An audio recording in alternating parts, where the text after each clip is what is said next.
A máquina não começou no metal. E isso não é uma metáfora confortável. É uma constatação que aparece tarde demais, quando já não há mais distância suficiente entre o corpo e aquilo que o organiza. O que se costuma chamar de tecnologia surge sempre como ruptura, como algo que invade, que altera, que transforma. Mas essa leitura já chega contaminada, porque desloca o problema para o dispositivo, como se tudo começasse ali. E não começa. Antes do dispositivo, já havia ritmo. Antes da interface, já havia repetição. Antes do algoritmo, já havia um corpo que aceitava operar dentro de uma cadência que não escolheu. A técnica não começa na máquina. Ela começa no momento em que o corpo entra em acordo com um funcionamento que passa a se repetir.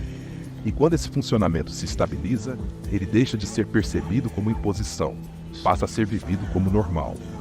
A partir daí, tudo que vem depois, algoritmo, interface, plataforma, não inaugura nada. Apenas intensifica. Intensifica uma organização que já estava dada, mas que agora se torna mais difícil de identificar, porque deixou de precisar aparecer como estrutura externa. A máquina não desaparece, ela muda de forma, deixa de ser objeto, passa a ser ambiente.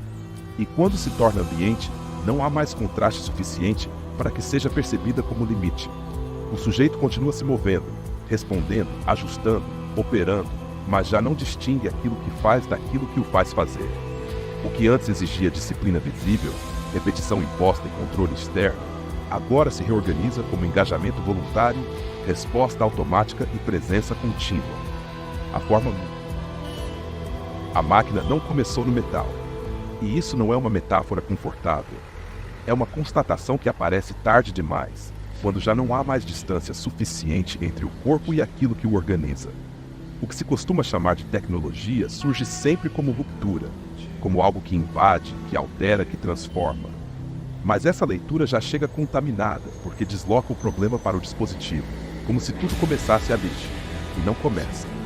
Antes do dispositivo, já havia ritmo. Antes da interface, já havia repetição.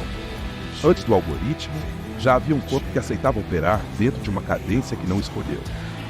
A técnica não começa na máquina.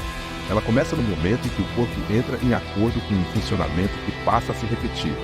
E quando esse funcionamento se estabiliza, ele deixa de ser percebido como imposição, passa a ser vivido como normal. A partir daí, tudo que vem depois, algoritmo, interface, plataforma, não inaugura nada. Apenas intensifica. Intensifica uma organização que já estava dada, mas que agora se torna mais difícil de identificar, porque deixou de precisar aparecer como estrutura externa. A máquina não desaparece, ela muda de forma, deixa de ser objeto, passa a ser ambiente. E quando se torna ambiente, não há mais contraste suficiente para que seja percebida como limite. O sujeito continua se movendo, respondendo, ajustando, operando, mas já não distingue aquilo que faz daquilo que o faz fazer. O que antes exigia disciplina visível, repetição imposta e controle externo, agora se reorganiza como engajamento voluntário, resposta automática e presença contínua. A forma muda.